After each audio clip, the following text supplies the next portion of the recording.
बिस्मिल्लाहिर्रहमानिर्रहीम अस्सलाम वालेकुम नाज़रीन, तुसीं देख रहे हो मेरा प्रोग्राम चार शफेरे शुमाइला नियाज़ दे नाल। प्रोग्राम के आगाज़ विच एक चीज़ कहना चाहांगी कि तुहानूं पता है कि मुल्क दे विच काफ़ी ठंड जिहड़ी है ना वधदी जा रही है। टैंपरेचर जिहड़ा ना थले नहीं जा रहा, लेकिन सियासत का दर्जा हरारत मुसलसल उत्ते जांदा जा रहा है। और खैबर पख्तूनख्वा की अगर गल करिए तो खैबर पख्तूनख्वा दे विच भी सूरत हाल काफ़ी खराब है। खैबर पख्तूनख्वा दे विच एक गूंज हैगी है, एक शोर हैगा, एक बहस बड़ी तेज़ हो गई है। गवर्नर राज वफाक का इल्ज़ाम है कि PTI दहशतगर्दां दे नाल मिली हुई है और सूबाई हुकूमत जिहड़ी है वो अफगानियां नूं तहफ़ुज़ देंदी फिरदी है। दहशतगर्दी वधदी पई है, KPK हुकूमत हालात कंट्रोल करने च नाकाम हो गई है और आवाम दहशतगर्दां दे रहमो करम ते असीं नहीं छड्ड सकदे। सानूं KPK दी आवाम नाल बड़ा प्यार है, जफ्फियां पाउण नूं फिरदे आ ओनूं। बहरहाल यही खैबर पख्तूनख्वा दे विच गवर्नर राज दा जवाब बनाया जा रहा है। PTI ਦੀਆਂ ਜਿਹੜੀਆਂ ਤੋਪਾਂ ਨੇ ਨਾ ਉਹ ਵੀ ਭਰਪੂਰ ਤਰੀਕੇ ਨਾਲ ਗੋਲੇ ਸਿੱਟ ਰਹੀਆਂ ਨੇ। ਵਜ਼ੀਰ ਆਲਾ ਖੈਬਰ ਪਖਤੂਨਖਵਾ ਸੁਹੇਲ ਅਫਰੀਦੀ ਨੇ ਵਫਾਕੀ हुकूमत ਨੂੰ ਸਿੱਧਾ ਦੋ ਟੋਕ ਚੈਲੰਜ ਦੇ ਦਿੱਤਾ ਹੈ ਔਰ ਖਬਰਦਾਰ ਕੀਤਾ ਹੈ ਕਿ ਹਿੰਮਤ ਹੈਗੀ ਹੈ ਨਾ ਤੇ ਗਵਰਨਰ ਰਾਜ ਲਾ ਕੇ ਵਿਖਾਓ, ਅਸੀਂ ਕਿਸ ਤੋਂ ਨਹੀਂ ਡਰਦੇ ਹੈਗੇ।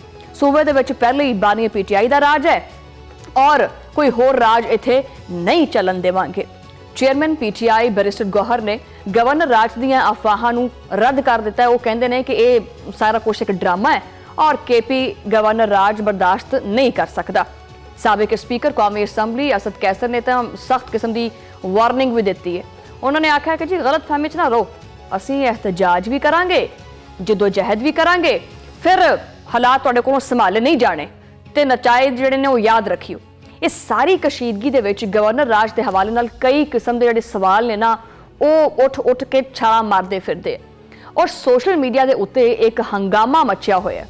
सब तो वड्डा सवाल ये है, तुसीं सोचदे होगे कि वैसे आखिरकार ये जिहड़ा गवर्नर राज है ये हुंदा की है और ये किदां लगदा है। इस गवर्नर राज के हवाले नाल अपना आइन की कहंदा है और की मौजूदा हालात दे विच KPK दे विच गवर्नर राज लग सकदा है या नहीं।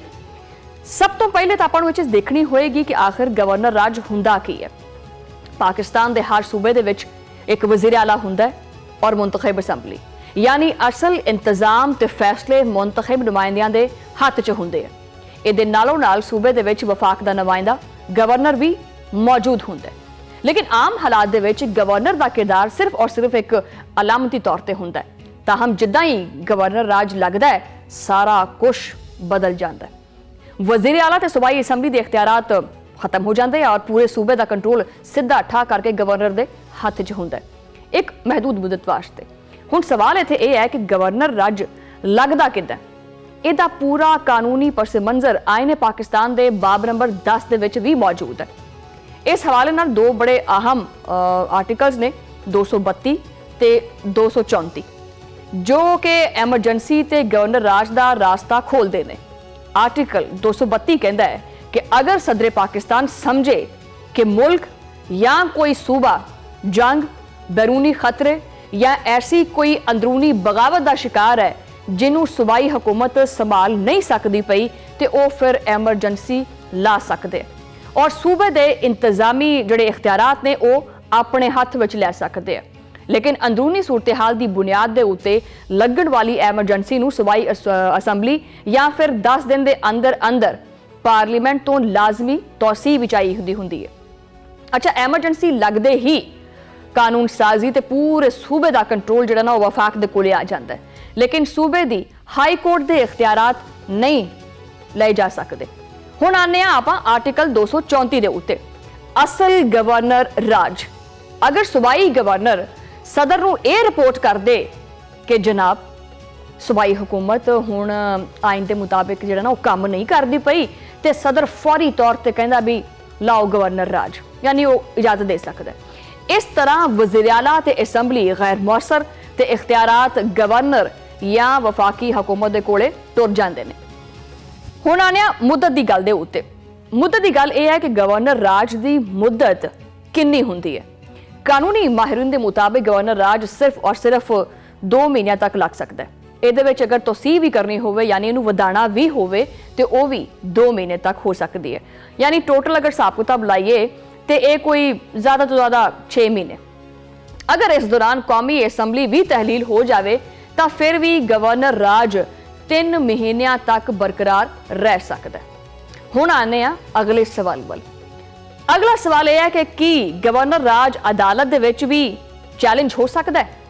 आइन दा आर्टिकल 236 ये कहता है कि इस बाब नूं अदालत दे विच चैलेंज नहीं किया जा सकता, लेकिन हकीकत यह है कि पाकिस्तान की तारीख दे विच तकरीबन हर गवर्नर राज ते एमरजेंसी अदालत दे विच चैलेंज हुंदी रही है।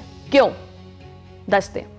क्योंकि शहरी अपने बुनियादी हकूक की खिलाफवर्जी या गलत बुनियादों के उत्ते फैसले के खिलाफ रिट दायर करते हैं।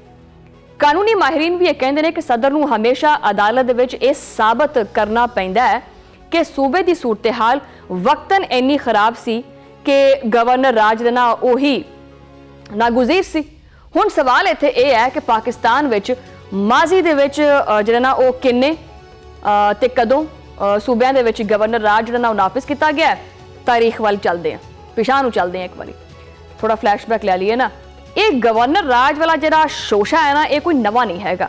पाकिस्तान की सियासी हिस्टरी दे विच ये बार बार आंदा रहिंदा वक्फे वक्फे नाल। पाकिस्तान की तारीख दे विच जदों भी मार्शल ला आया है, सूबे दे विच अमली तौर पर गवर्नर राज ही लग्या है। सारे दे सारे इख्तियारात गवर्नर दे कोले और जिन्नियां भी सूबाई हुकूमतां ओह साइड लाइन। हालिया तारीख दे विच अगर वेखिए तो 2013 दे विच बलोचिस्तान दे विच गवर्नर राज जिहड़ा लाया गया और उस वक्त सदर सी आसिफ अली जरदारी। कोयटा दे विच 2 खौफनाक खुदकुश हमले हुए, दर्जनों नहीं 100 तो ज्यादा अफराद जां बहक हुए। लावाहिकीन ने धरना दिता, लाशां दे नाल एहतजाज किया, मुल्क भर दे विच एक सियासी हलचल मच गई। इसी पसी मंजर दे विच आइन दे आर्टिकल 234 दे तहत जिहड़ा ना ओह सूबाई हुकूमत नूं फारिग करके बलोचिस्तान दे विच गवर्नर राज नाफज करता। और इस तो कुछ चंद साल पहले 2009 दे विच पंजाब दे विच भी गवर्नर राज की जिहड़ी तारीख है वह लिखी गई और उस वक्त भी सदर आसिफ अली जरदारी सी। वज़ीर आला शहबाज शरीफ की नाअहली तो बाद पंजाब दे विच सियासी बहरान काफ़ी पैदा हो गया। सूरत हाल नूं कंट्रोल करने वास्ते पंजाब की मुंतखब हुकूमत नूं खुडे लाइन करता और गवर्नर सुलेमान तासीर नूं पूरे दे पूरे इंतजामी इख्तियारात दे के, लेकिन ये गवर्नर राज ज़्यादा देर नहीं चलिया। उन्होंने इख्तियारात दे दिते, तकरीबन चंद ही हफ्तियां दे विच अदालत ते सियासी दबाव के बाद जिहड़ा ये फैसला सी ये वापस लेना पिया। गवर्नर राज के मुतालिक कानूनी माहिरीन भी ये कहते हैं कि माहिरीन के मुताबिक ये गल है कि जी गवर्नर राज के दौरान आम शहरियों के बुनियादी हकूक तो अपनी जगह बरकरार रहिंदे है, यानी आइन, बुनियादी हकूक, अदालतों तक रसाई, ये सारा कुछ बरकरार रहिंदा है, लेकिन हुकूमत चलाने का पूरा मैकेनिज्म जिहड़ा है ना वो तब्दील हो जाता है। लेकिन गवर्नस का सारा जिहड़ा एक सैटअप है ना वो मुंतखब सूबाई हुकूमतां दे कोलों निकल के गवर्नर ते वफाक दे हथ विच चला जाता है। अलबत्ता अगर गवर्नर वफाकी हुकूमत की मुशावरत नाल कुछ पाबंदियां ला दे, मसलन जलसे हो गए, जलूसां दे उत्ते कदगन हो गई, करफ्यू वर्गी सूरत हाल या सिक्योरिटी के नाम के उत्ते मजीद सख्त इकदामात, ते फिर आइनी तौर पर इहदे कोले इदां करन दे जिहड़े इख्तियारात ने वो मौजूद हुंदे ने। यानी सीधी गल ये है कि गवर्नर राज दे विच वोटर दा मुंतखब करदा सैटअप पिछे हट जाता है और वफाकी कंट्रोल वध जाता है। जिद्दां कि आवाम दे हकूक जिहड़े ने वो उत्थे ही चलते रहंदे ने, लेकिन अमली तौर पर सूरत हाल कुछ होर बनती है। ये भी फिर तारीख ते हालात फैसला करते हैं कि वफाकी हुकूमत की KPK दे विच गवर्नर राज लाने का जवाज़ कितना दुरुस्त है, कितना दुरुस्त नहीं है, और गवर्नर राज वास्ते जिहड़े हालात ने वो किन्ने मौजू हुंदे ने। ये सारी जिहड़ी सूरत हाल है इहदे उत्ते गलबात करांगे। मेरे नाल मौजूद ने इलैक्शन कमीशन के साबिक सैकटरी कंवर दिलशाद साहब। कंवर साहब अपने प्रोग्राम दे विच वेलकम करने हैं तुहानूं, और सब तो पहला सवाल मैं ये करना चाहांगी कि दहशतगर्दी जिहड़ी है वधदी जा रही है, KPK हुकूमत हालात कंट्रोल नहीं करती पई और नाकाम हो रही है, आवाम जिहड़ी है वो दहशतगर्दां दे रहमो करम ते भी नहीं छड्ड सकदे, गवर्नर राज वास्ते ये जवाज़ कितना दुरुस्त है? असूली तौर पर देखा जाए जी देखो जी इलेक्शन की कहानी खत्म हो गई है। इलेक्शन करते हुए कहना अरसा गुजर गया जी, इलेक्शन खत्म कहानी। गरीब गुरबत रेहड़ी वाले हर पूरा पाकिस्तान जो हुकूमत चल रही है इस वक्त इन्होंने अपने वफादार है। अच्छा। थोड़ी सी गल होती है फोन लंदन एक एक हफ्ता लंदन। अब देखो मुल्क की बहुत बड़ी जरूरत है, नोटिफिकेशन होना है और चीफ फील्ड मार्शल की नोटिफिकेशन करना है, इसके बाद chief of the defence forces का नोटिफिकेशन करना है, इसके बाद दीगर और मामला बड़े अहम हैं और छड़ छुड़ा के लंदन बैठे हैं। आज रात पहुंचे हैं। गल है कि एक हफ्ता लंदन क्यों रहे आप? क्या कौम का कोई मीडिया हाउस या कौम का कोई नुमाइंदा, कोई सियासतदान, अपोजिशन जो भी है, क्या सवाल कर सकती है कि मिस्टर प्राइम मिनिस्टर आप क्या लंदन लेने गए थे? आप ਉਹ ਲੰਡਨ ਚਲੇ ਗਏ ਤੇ ਪਿੱਛੋਂ KPK ਦੇ ਵਿੱਚ ਜਿਹੜਾ ਨਾ ਉਹ ਗਵਰਨਰ ਰਾਜ ਦੀਆਂ ਗੱਲਾਂ ਹੋ ਰਹੀਆਂ ਨੇ। नहीं मैं बताना तो सारी सारे मीडिया ਨੂੰ आवाज उठानी चाहिए है कि मिस्टर प्राइम मिनिस्टर अगर ਤੁਸੀਂ बीमार हो, अगर ਤੁਹਾਨੂੰ कैंसर ਲੱਗਿਆ ਹੋ ਗਿਆ तो ਤੁਸੀਂ हुकूमत ਛੱਡ ਦਿਓ, दो किसी बंदे ਨੂੰ आके हुकूमत करे। इधर जरदारी साहब हर चौथे दिन दुबई, हर तीसरे दिन अबू धाबी, हर चौथे दिन, तो ये सारी कहानियां क्यों हो रही है? इन्होंने कोई पूछने वाला कोई नहीं। अगली हटाता सी आज को दौड़ से नौ खत्म हो गया, तो इसमें पाकिस्तान का सारा सिस्टम बैठ गया है। पाकिस्तान का सारा सिस्टम बैठ चुका है। इस वक्त जरूरी है कि कोई इंतहाई एक अच्छी गवर्नेंस वाली हुकूमत आए ताकि पाकिस्तान में सही मायने में तरक्की करे। एक और गल सुन दो सी।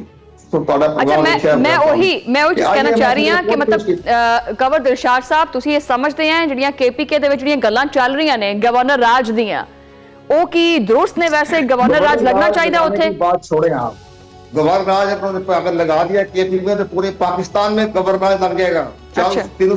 ये इन्होंने मजाक बनाया हुआ है। एक छोटा सा टीवी चैनल बैठ कर के जनाब हम सोच रहे हैं, लगा रही वाली बात भी, अगर आपने गवर्नर राज नाफिज करना ही है, हालात ठीक नहीं है, तो फिर उसका फैसला करवाएगा वजीर दाखिला मोहसिन नकवी साहब का स्टेटस है कि वो इस तरह बयान जारी करे, या वजीर दिफा वो बयान जारी कर सकता है। एक जूनियर वकील, एक जूनियर अपना मिनिस्टर, उनकी हद पहुंचता है कितनी बड़ी बात कहते हुए कि जी हम गवर्नर राज लगा रहे हैं।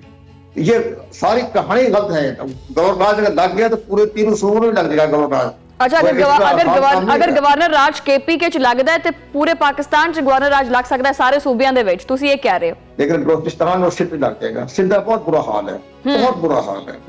आप किसी हम लोग बहुत तंग आए हुए हैं सिंध में। ठीक है, हुकूमत उन्होंने अपनी है। बलोचिस्तान ने दहशत करती, लोगों ने बसों को उतार के शनाख्ती कार्ड चेक करके कोई मार रहे हैं। बहुत बुरी हालत। आज KP में भी एक वाकया हो गया बनोच, उसे भी बड़ा चंद हमारे सिविल सर्वेंट लोग शहीद हो गए। लेकिन सारी इस तरह मामला नजर आ रहा है कि जनाब आप तो कुछ ही कंट्रोल नहीं कर सकते। तो कंट्रोल नहीं कर सकते तो फिर एक लाए अमल बयान करके एक इमरजेंसी काउंसिल बना के एक नई गवर्नमेंट बना दे 2 साल के लिए, 3 साल के लिए, ताकि सारे सूरत हालों कंट्रोल कर रहे गैर जानबदार हुकूमत आए और मुल्क बिल्कुल ठीक ठाक तरीके से हुकूमत करे। टेक्नोक्रेट्स और सियासतदानों के खिलाफ मुकदमे दर्ज कर दें। इनका साथ वही शुरू किया जाए जो मोहम्मद बिन सुलेमान ने सऊदी अरब में किया था। सब 5 स्टार होटल बंद करता और सब टोटल दिखाता। तो वो ਉਹਨੇ ਆਪਣੇ ਰਿਸ਼ਤੇਦਾਰਾਂ ਵਾਸਤੇ ਵੀ ਖਤਮ ਕਰ ਦਿੱਤਾ ਸੀ, ਆਪਣੇ ਭਾਂਜਿਆਂ ਭਤੀਜਿਆਂ ਵਾਸਤੇ ਵੀ ਖਤਮ ਕਰ ਦਿੱਤਾ ਸੀ। ਬਹਰਹਾਲ ਮੈਂ ਇਹ ਚੀਜ਼ ਪੁੱਛਣਾ ਚਾਹਾਂਗੀ ਕਿ ਆਪਾਂ ਗਵਰਨਰ ਰਾਜ ਦੀ ਬਹੁਤ ਗੱਲਬਾਤ ਕਰਦੇ ਆ, ਲੇਕਿਨ ਇਹ ਦੱਸਿਓ ਮੇਰੇ ਦੇਖਣ ਵਾਲਿਆਂ ਨੂੰ ਕਿ ਗਵਰਨਰ ਰਾਜ ਦੇ ਹਵਾਲੇ ਨਾਲ ਜਿਹੜਾ ਪਾਕਿਸਤਾਨ ਦਾ ਆਇਨ ਹੈ ਉਹ ਕੀ ਕਹਿੰਦਾ, ਕਿੰਨੇ ਸਟੈਪਸ ਹੁੰਦੇ ਆ ਇਹਦੇ? पाकिस्तान का आइन मुल्क में जिस वक्त बुरहान पैदा होता है, आईनी बुरहान, कानूनी Burhan, law and order Burhan, उसको हल करने के लिए कोई रास्ता नहीं दिखाना, कोई रास्ता नहीं है उसका। इनका बिल्कुल एक ऐसा आइन बना हुआ है जिसमें इतनी तरमीमें हो गई हैं, इतनी तरमीमें हो गई, इसमें इतनी पेमंटकारी लग गई है कि इन्होंने कोई हल, कोई भी हल नहीं। इसका हल एक कोई है, मतलब एमरजेंसी ला दी जाए, इस तो अलावा कोई हल नहीं है। और इमरजेंसी लगा दी, एमरजेंसी है। अच्छा, हाँ जनाब, हाँ बेकायदा इमरजेंसी कौंसिल में 35 अराकीन टेक्नोक्रेट्स और वो इमरजेंसी कौंसिल बनाए और उसके लिए जिसको सरबराह बनाना चाहिए वो तो हमारी आर्मी एस्टेब्लिशमेंट सोचे किसको सरबराह बनाना है। इमरजेंसी कौंसिल लगा के उसमें टेक्नोक्रेट लगाएं और 2 तक हालात को ठीक करने के बाद। अच्छा, कंवर दिलशाद साहब एमरजेंसी, कंवर दिलशाद साहब एमरजेंसी इंतखाबी बाद अच्छा, एमरजेंसी और गवर्नर राज ਦੇ ਵਿੱਚ ਜਿਹੜਾ ਨਾ ਉਹ ਕੀ ਫਰਕ ਕੀ ਹੈ? ਔਰ ਅਗਰ ਗਵਰਨਰ ਰਾਜ ਦੀ ਗੱਲ ਕਰੀਏ ਤੇ ਗਵਰਨਰ ਰਾਜ ਕਿੰਨੇ ਅਰਸੇ ਵਾਸਤੇ ਲਾਇਆ ਜਾ ਸਕਦਾ ਹੈ, ਕਿਉਂਕਿ ਫੈਸਲ ਵਾਵੜਾ ਸਾਹਿਬ ਕਹਿੰਦੇ ਨੇ ਕਿ 6 ਮਹੀਨੇ ਤੋਂ ਜ਼ਿਆਦਾ ਅਰਸੇ तक गवर्नर राज ਜਿਹੜਾ ਉਹ ਲਾਇਆ ਜਾ ਸਕਦਾ है। गवर्नर राज ही लगना, वो अगर पूरे पाकिस्तान में इमरजेंसी लग सकती है, इमरजेंसी पूरे पाकिस्तान, जैसे कि जैसे मैं तुम्हारा मिसाल देना कि परवेज मुशर्रफ के जमाने से 3 नवंबर 2007 जब जनरल परवेज मुशर्रफ साहब ने अपनी आर्मी कोर कमांडरों की सिफारिशात पर मुल्क में इमरजेंसी लगाई, क्योंकि हालात खराब हो गए थे, अदलिया जो थी वो बिल्कुल काबू से बाहर हो गई थी, जस्टिस इंतखाब पाकिस्तान के सिस्टम को लपेटने की बातें कर रहे थे। इन सब को देखते हुए उन्होंने लगाई इमरजेंसी, और इमरजेंसी रही 2 महीने, और उसी इमरजेंसी के प्लेटफॉर्म पर पैनल तरह इलेक्शन हुए 2008 के इलेक्शन। तो लेकिन मसला ये है कि ये इस तरह इन्होंने भी देखना पड़ेगा कि इतना इमरजेंसी लगाएं, और जो इदारे या करप्शन है जिसकी निशानदेही की है IMF ने उनकी निशानदेही की रोशनी में उन्होंने गिरफ्तार करें, मुकदमे चलाएं, नैब को ताकतवर बना दें, और वो सबको आपका गिरफ्तार करें, मुकदमे चलाएं। और जो मतलब एक पासे तुम ये चीज कह रहे हैं कि पाकिस्तान ਨੂੰ ਚਾਹੀਦਾ ਕਿ ਆਪਣਾ सिस्टम सीधा करे, यानी सिस्टम ਨੂੰ ठीक करे, राइट? तो चीज प्रोग्राम कर दे ना, और सीधी सादी आवाम की बात करने वालों को इनवाइट करें आप। ये जो अगर मगर जो पेड वर्कर है सर, कवर दिलशाद साहब, वैसे कवर दिलशाद साहब ਤੁਹਾਡੀ ਗੱਲ ਬਿਲਕੁਲ ਠੀਕ ਹੈ, लेकिन ਸਾਡੀ ਮਜਬੂਰੀ ਵੀ ਸਮਝੋ ਨਾ, अगर स्ट्रेट फॉरवर्ड ਜਾਂ ਕੋਈ ਵੀ ਐਸੀ ਗੱਲਬਾਤ ਕੀਤੀ ਗਈ ਤੇ ਇਸ ਕੁਰਸੀ ਦੇ ਵਿੱਚ ਨਹੀਂ ਬੈਠ ਸਕਦੇ, ਸਾਡੀਆਂ ਵੀ ਮਜਬੂਰੀਆਂ ਨੇ, ਠੀਕ ਹੈ, ਜਿੰਨੀ ਕਰ ਸਕਦੇ ਆ ਉਨੀ ਐਫਰਟ ਕਰ ਰਹੇ ਆ ਗੋਲ ਮਟੋਲ ਜੀ ਕਰਕੇ। अच्छा, बहरहाल नाजरीन, सानू की ना लेंदे ने, वैसे कावर दिलशाद साहब तो कहते हैं कि तुसी मीडिया के जरिए गलबात करिया करो, साडा इत्थे नैट नहीं ठीक हुंदा, असीं गल किदां करिए, वो अड़ के तो आवाज़ आ रही। बहरहाल कावर दिलशाद साहब ने बड़ियां अच्छियां और बड़ियां उम्दा गल्लां कीतियां और टाइम दिता।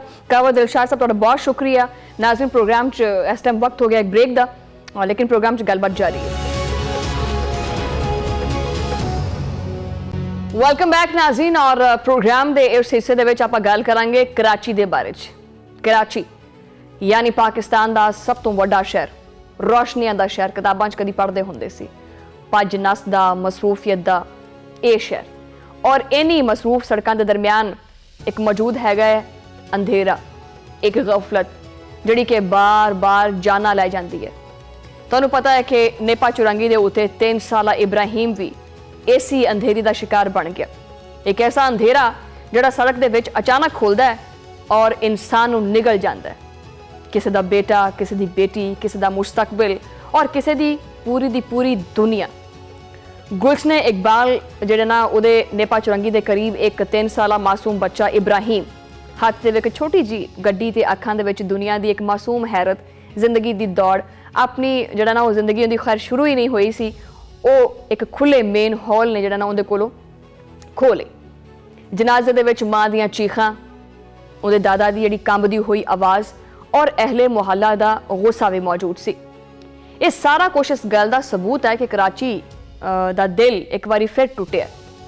ਹੁਣ ਇੱਥੇ ਜ਼ਰਾ ਰੁਕੋ ਤੇ ਸੋਚੋ ਇਸ ਮੰਜ਼ਰ ਨੂੰ, ਇਸ ਲਮਹੇ ਨੂੰ, ਕਿ ਕਿੱਦਾਂ ਹੋਏਗਾ ਜਦੋਂ ਇੱਕ ਮਾਂ ਨੇ ਬੇਚੈਨੀ ਨਾਲ ਘਰ ਦੇ ਬਾਹਰ ਵੇਖਿਆ ਔਰ ਉਹਨੂੰ ਇਬਰਾਹੀਮ ਜਿਹੜਾ ਨਾ ਉਹ ਇਹ ਲੱਗਿਆ ਕਿ इब्राहिम खेड के वापस आ जाएगा, और अचानक एक मां को पता चलता है कि एक बार हजूम मजमा लग गया, एंबूलेंस की आवाज़ आ रही है, रेस्क्यू की तलाश जारी है, और फिर खबर जिहड़ी है उन्होंने मिलती है। इस सानेहा सिर्फ एक खबर नहीं है, सिर्फ एक वाक़या नहीं है, ये साडे पूरे शहरी निज़ाम के उत्ते, मूँह के उत्ते ना कंन थल्ले एक करारा जिहा थप्पड़ है, चपेड़ है एक।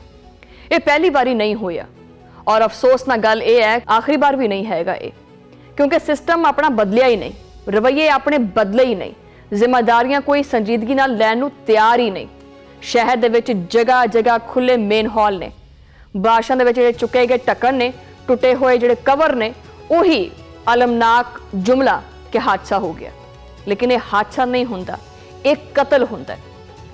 MQM तो लैके जमात इस्लामी तक, हुकूमती वज़रा तो लैके ऑपोजिशन तक, ओपोजिशन के रहनुमावां तक, सारियां दे बयानात, सारियां दा गम गुस्सा, सारियां दे इल्जामात MQM कहती है कि 18 साल की बदतरीन हुक्मरानी का नतीजा है।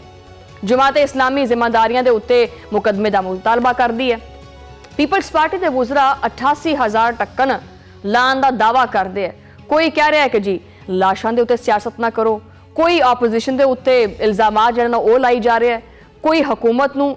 ਲੇਕਿਨ ਦਰਮਿਆਨ ਦੇ ਵਿੱਚ ਜਿਹੜੀ ਉਹ ਇਬਰਾਹੀਮ ਦੀ ਮਾਂ ਹੈ, ਉਹਦਾ ਦੁੱਖ ਕਿਹੜੇ ਪਾਸੇ ਗਿਆ, ਉਹਦੀ ਗੁੰਮਸ਼ੁਦਾ ਆਵਾਜ਼ ਕਿਹੜੇ ਪਾਸੇ ਗਈ, ਉਹਦੇ ਨਿੱਕੇ ਜਿਹੇ ਬੱਚੇ ਦੀ ਤਸਵੀਰ ਕਿਹੜੇ ਪਾਸੇ ਗਈ। ਸਭ ਤੋਂ ਵੱਧ ਕੇ ਇਹ ਕਿ ਉਹਦੀ ਝੋਲੀ ਖਾਲੀ ਹੋ ਗਈ ਹੈ, ਜਿਹੜੀ ਹੁਣ ਭਰ ਵੀ ਨਹੀਂ ਸਕਦੀ। ਲੇਕਿਨ ਬਾਕੀ ਸਾਰੇ ਸਿਆਸਤ ਖੇਡਦੇ। ਇਬਰਾਹੀਮ ਦਾ ਵਾਕਿਆ ਪੂਰੀ ਕੌਮ ਨੂੰ ਹਿਲਾਉਣ ਵਾਸਤੇ ਕਾਫੀ ਹੈ, ਲੇਕਿਨ ਸ਼ਾਇਦ ਜਿਹੜਾ ਆਪਣਾ ਇਜਤਮਾਈ ਜ਼ਮੀਰ ਹੈ ਨਾ, ਉਹ ਇੰਨਾ ਕੋਈ ਥੱਕ ਚੁੱਕਿਆ ਹੈ, ਇੰਨਾ ਕੋਈ ਬੇਬਸ ਹੋ ਚੁੱਕਿਆ ਹੈ ਕਿ ਸਿਰਫ ਔਰ ਸਿਰਫ ਚੰਦ ਘੰਟੇ ਤਾਂ ਆਪਾਂ ਗੁੱਸਾ ਕਰਦੇ ਹਾਂ, ਉਸ ਤੋਂ ਬਾਅਦ ਆਪਣੀ ਜ਼ਿੰਦਗੀ ਮਾਮੂਲ ਤੇ ਆ ਜਾਂਦੀ ਹੈ। ਲੇਕਿਨ ਸੋਚਣ ਵਾਲੀ ਗੱਲ ਇਹ ਹੈ ਕਿ ਕੀ ਆਪਾਂ ਐਸੇ ਪਾਕਿਸਤਾਨ ਦੇ ਆਦੀ ਹੋ ਚੁੱਕੇ ਹਾਂ ਜਿੱਥੇ ਬੱਚੇ ਜਿਹੜੇ ਨੇ ਉਹ ਗਟਰਾਂ ਦੇ ਵਿੱਚ ਡਿੱਗਦੇ ਨੇ ਔਰ ਸਿਰਫ ਬਿਆਨਾਂ ਦੇ ਕੇ ਅੱਗੇ 4-5 ਮਾਈਕ ਰੱਖ ਕੇ ਤੇ ਚਲੋ ਜੀ ਕੰਮ ਹੋ ਗਿਆ ਸਾਡਾ। ਇਹਦੀ ਫਾਊਂਡੇਸ਼ਨ ਪਤਾ ਕੀ ਕਹਿੰਦੀ ਹੈ? ਇਹਦੀ ਫਾਊਂਡੇਸ਼ਨ ਦੇ ਮੁਤਾਬਿਕ 2025 ਦੇ ਵਿੱਚ ਹੁਣ ਤੱਕ 23 ਲੋਕ, 23 ਤੋਂ ਜ਼ਿਆਦਾ ਵੀ ਕੋਟ ਕੀਤੇ ਜਾ ਰਹੇ ਨੇ। ਜੀ ਹਾਂ, ਖੁੱਲੇ ਮੇਨ ਹੋਲਸ ਦੇ ਵਿੱਚ ਨਾਲਿਆਂ ਦੇ ਵਿੱਚ ਗਿਰ ਕੇ ਜਿਹੜਾ ਨਾ ਉਹ ਆਪਣੀ ਜਾਨ ਦੀ ਬਾਜ਼ੀ ਹਾਰ ਜਾਂਦੇ ਹੈ। ਔਰ ਇਹ ਕੋਈ ਛੋਟਾ ਨੰਬਰ ਨਹੀਂ ਹੈਗਾ, ਇਹ ਨੰਬਰ ਨਹੀਂ ਹੈ ਕਿ ਵੀ ਇੰਨੇ ਲੋਕ ਚਲੇ ਗਏ। ਇਹ 23-24 ਕਾਰ ਨੇ, ਇਹ 23-24 ਕਹਾਣੀਆਂ ਨੇ, ਇਹ 23-24 ਜਨਾਜ਼ੇ ਨੇ। ਇਹ ਜਿਹੜੇ 23-24 ਲੋਕ ਨੇ, ਇਹ ਦੁਨੀਆ ਦੀਆਂ ਬਿਖਰ ਜਾਣ ਵਾਲੀਆਂ ਦਾਸਤਾਨਾਂ ਨੇ ਜਿਨ੍ਹਾਂ ਦੀ ਦੁਨੀਆ ਹੀ ਉਜੜ ਜਾਂਦੀ ਹੈ। ਇਹਨਾਂ ਦੇ ਵਿੱਚ ਮਾਸੂਮ ਬੱਚੇ ਵੀ ਸ਼ਾਮਲ ਨੇ।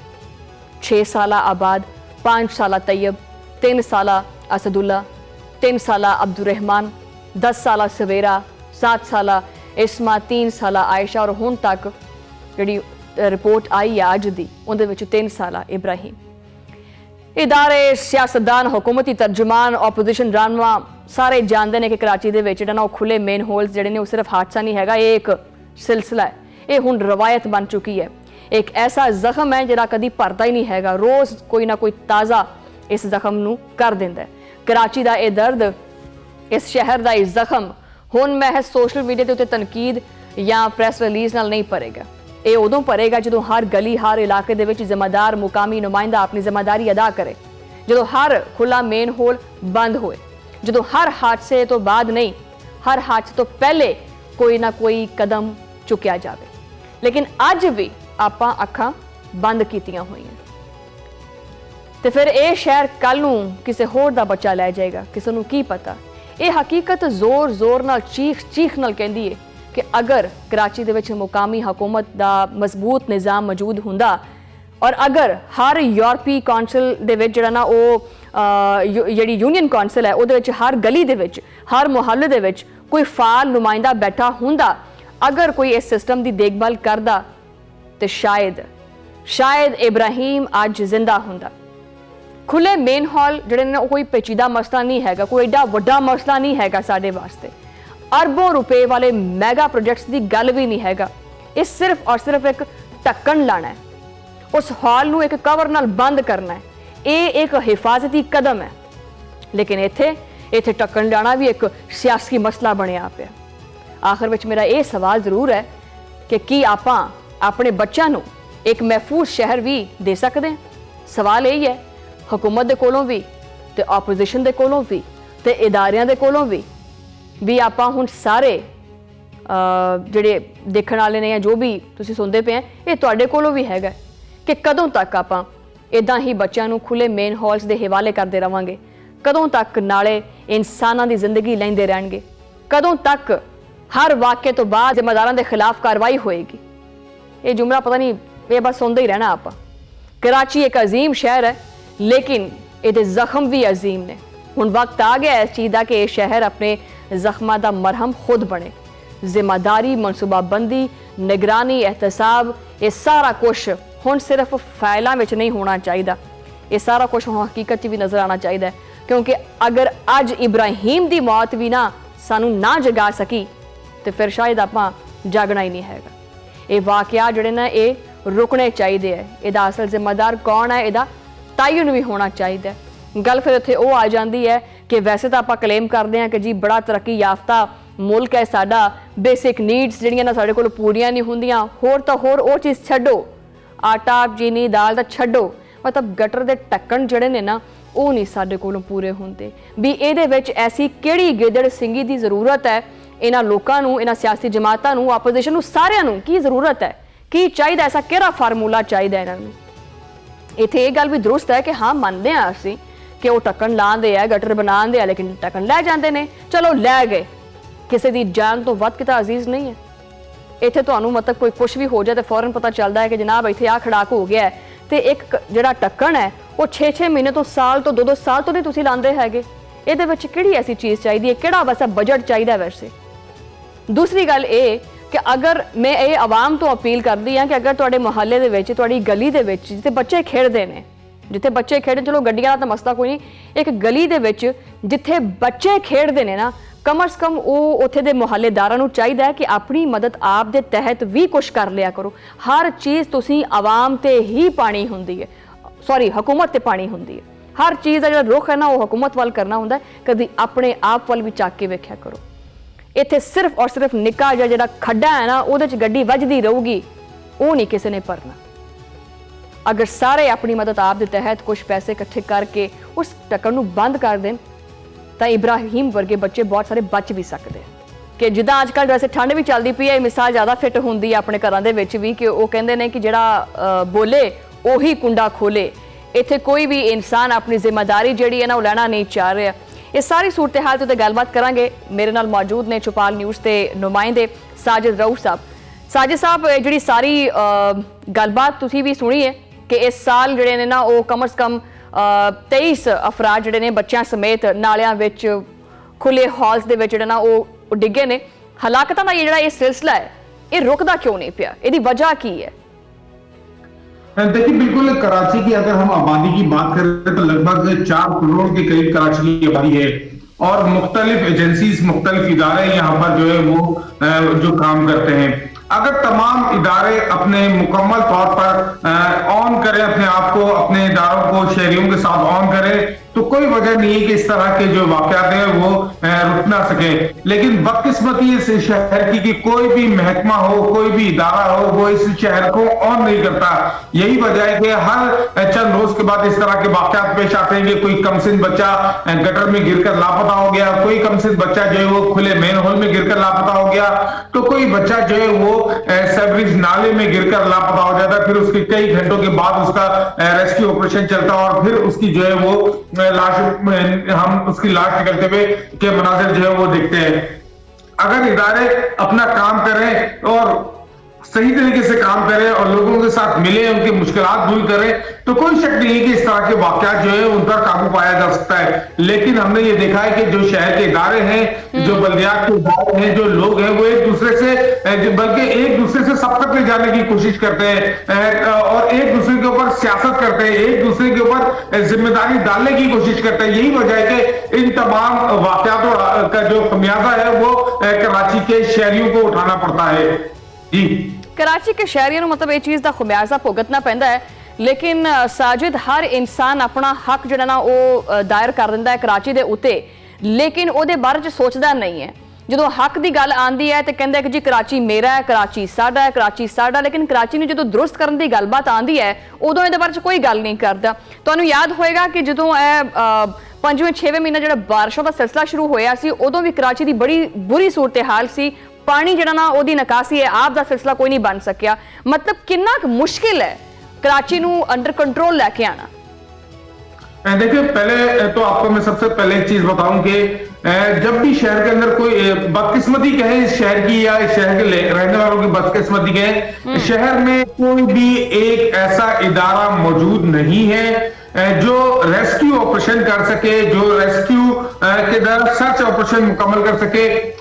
तकरीबन मैंने आपको बताया कि 4 करोड़ की आबादी है, लेकिन जब हम देखते हैं कि शहर में कोई बारिश के वाकयात रूनुमा हो जाते हैं, बारिश हो जाती है, पानी जमा हो जाता है, कोई रिहायशी इमारत जो है वो मुनहदम हो जाती है, गिर जाती है, लोग उसके मलबे तले दब जाते हैं या फिर कहीं आतिशबाजी का वाकया पेश आ जाता है। लेकिन ऐसे में जब हम इदारों की बात करते हैं कि कोई जानी नुकसान कम से कम हो, अगर कोई लोग फंसे हुए हो, कोई ऐसी एक्सपर्ट इदारा मौजूद हो जो लोगों की जानों को महफूज बना सके, लेकिन बदकिस्मती है कि हम नहीं देखते कि यहाँ पर जो है वो लोगों की जानों को को महफूज बनाने के लिए कोई ऐसा एक्सपर्ट इदारा नहीं है कि वो लोगों की जिंदगियों को महफूज बना सके।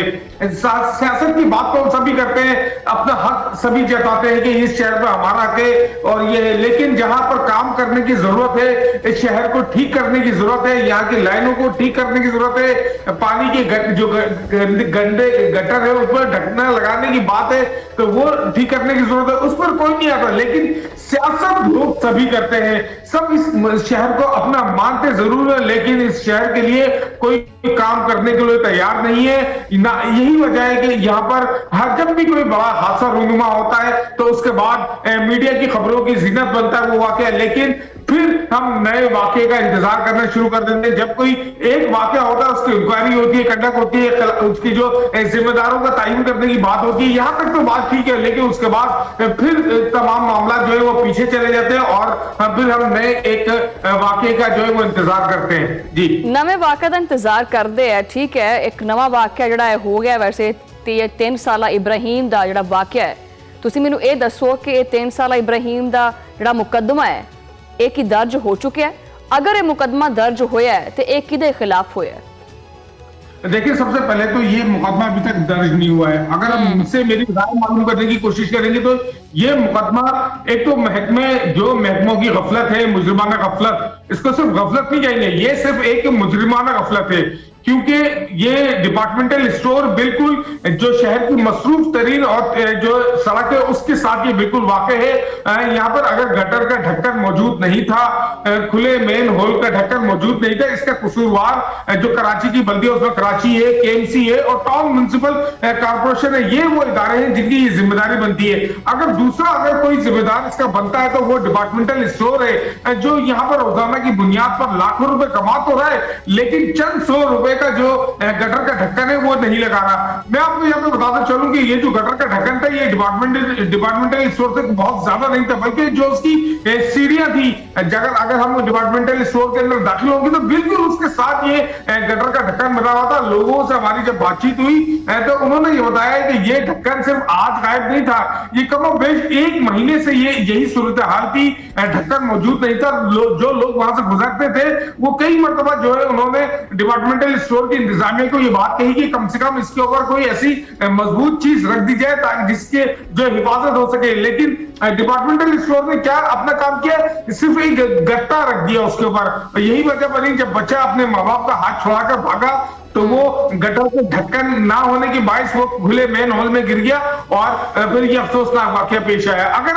मुकदमा बनता है, क्योंकि हमारी पुलिस हुकाम से बातचीत हुई थी, पुलिस हुकाम का ये कहना है कि अब तक भी किसी ने भी कानूनी कार्रवाई करने से मुतालिक जो है पुलिस से रब्ता नहीं किया। हमने कल जो ये बच्चा था इब्राहिम, उसके दादा से भी बातचीत की, उन्होंने भी इस बात का मुतालबा किया कि डिपार्टमेंटल स्टोर के खिलाफ जरूर कानूनी कार्रवाई की जाए, क्योंकि ये लाखों रुपए तो कमा रहे हैं लेकिन चंद 100 रुपए का गटर का ढक्कन जो है वो नहीं लगा सकते। अगर दूसरा मुकदमा दर्ज होगा, यानी कि दूसरी कोई पार्टी होती है तो वो कराची के जो बल्दियात के इदारे हैं, टीएमसी टाउन म्युनिसिपल कॉर्पोरेशन है, ये केएमसी है, इनके खिलाफ ये मुकदमा दर्ज होना चाहिए और इनके जिम्मेदारों का तयन करके इनको सजा इन्हां दे खिलाफ मुकदमा दर्ज होना चाहिए। वैसे इस साल ਜਿਹੜੇ 23 वाकयात होए ने कि किसी भी वाकये दे विच किसी भी बंदे दे उत्ते कोई मुकदमा दर्ज होया, किसी नूं सजा मिली है ਜਿਹੜੇ गुज़श्ता वाकयात हो चुके ने उन्हां दे उत्ते? देखिए, बिल्कुल आपने जिक्र किया आदाद शुमार का 23 से ज्यादा ये वाकयात जो है वो अब तक हम लोग रिपोर्ट कर चुके हैं, लेकिन कोई भी ऐसा एक वाकया हम आपको नहीं बता सकते जिसमें मुकदमा दर्ज हुआ हो, किसी इदारे का तयन किया गया हो, उसको सजा दी गई हो।